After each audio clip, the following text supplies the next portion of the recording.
Johnny Miller concluded NBC's 2003 U.S. Open telecast by suggesting Olympia Fields was a bit too tame by U.S. Golf Association standards. He warned that players had better look out because the USGA would exact revenge at Shinnecock Hills. Miller proved prophetic, though the 1973 U.S. Open champion probably couldn't imagine the bureaucratic unraveling that would take place in 2004. The course setup disaster on arguably the most complete U.S. Open design forever changed the USGA's image, its approach to course setup, and the group's relationship with players, media, venues, and even television partners. I would just say that it was 14 years ago, it was a different time, it was different people, and we as an organization, we learned from it, said current USGA Executive Director Mike Davis, who was a minor player on the 2004 setup team. I think that the difference then versus now is there was a lot more, we have a lot more technology, a lot more data in our hands. Some players simply gave up. Would that have helped the USGA see what seemingly was obvious to everyone watching? That the greens were too dry and too fast. What really happened then was just a lack of water, Davis conceded recently in the first public acknowledgement that 2004's setup gone bad came as a direct result of the USGA. Until Davis came clean at the recent U.S. Open Media Day, previous regimes floated and believed theories of maintenance crew mistakes, a middle-of-the-night rogue, and, in the strangest excuse of all, the suggestion some players simply gave up under the grueling weekend conditions. How do you give up? Ernie Els asked a few days later, when told what the USGA's Tom Meeks said after the 2004 U.S. Open. I've never given up on any round of golf in my life. If I did give up, I would have shot 100. I mean, that's ridiculous. The setup for Shinnecock Hills in 2004 started off fine, though Meeks pinpointed 4 greens on edge in an early week Golf Channel interview.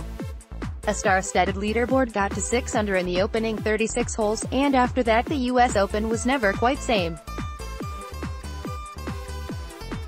According to several attendees at the time and confirmed again with several of the key players, Shinnecock steeply pitched read on green at no.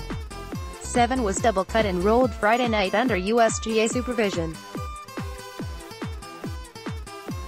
The increase in speed was part of the setup plan all week to toughen up the course for weekend play. By several accounts, the club's gifted superintendent, Mark Michaud, and his volunteer help did not have the USGA's ear at that point of the week, an almost unthinkable situation in the Davis era in which setup gauges, weather forecasts, and agronomists are leaned on. As Saturday's round developed and the course dried out, few players could hold the 7th green. Worse, many chip shots were hit to the hole, only to roll back off the green. As the day wore on and leader Phil Mickelson made double bogey there, the 6-time runner-up lost the tournament by 2 strokes. Executive Director David Fay chimed in from his NBC announcer position, saying the 7th green was, by mistake, rolled this morning. Fay said this as cameras showed workers beginning to mow the very same green after Saturday's round.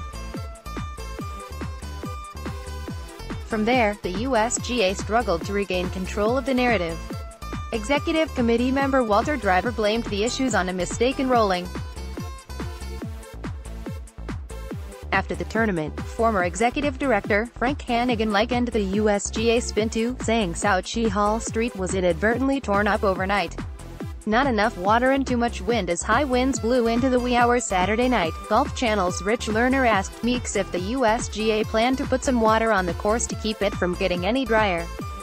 Meeks said the outdated Shinnecock irrigation system was too weak to combat the wind, so the system was not used to maintain some balance between fast and out of control. However, Sunday morning saw the fiasco start at the 7th and spread to other greens. The first 2 sum up with Kevin Stadler and J.J. Henry posted a pair of triple bogeys. The next pairing through posted a triple bogey and a double bogey. Miller grimly stated that the hole was unplayable. The USGA halted play on the 7th and applied a light misting to keep balls from rolling off the surface. Just a light green siren proved the green could be made playable. Other greens were also watered as play progressed.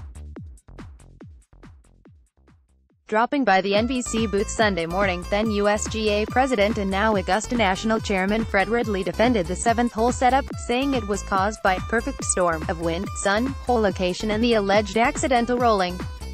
When NBC's Dan Hicks joked that they'd gone from talking about growing the game to growing grass, Ridley didn't laugh. The USGA's relationship was never quite the same with players, its television partner or the club brass at Shinnecock Hills. While some fences were eventually mended, the career of Superintendent Michaud was never the same. The USGA eventually dropped NBC for Fox, and several within the USGA eventually moved on as Davis was ushered into the lead job by the 2006 U.S. Open. Private admissions of error and a healthy site fee finally convinced Shinnecock Hills to sign up for 2018 and the 2026 U.S. Opens. Davis and front-nine setup man Jeff Hall now have advanced tools such as moisture readers, true firm, weather gauges and extensive documentation to prevent a similar debacle. Yet the golf world still knows that what happened last year at Erin Hills looks eerily similar to the Olympia Fields circumstances. After seeing players dominate the long and wide Erin Hills, the USGA ordered a fairway narrowing at Shinnecock Hills in the fall of 2017. And whether it maintains control of the course will determine if it can regain credibility still damaged by the events of 2004. GWK. Note, this story appears in the June 2018 issue of Golf Week.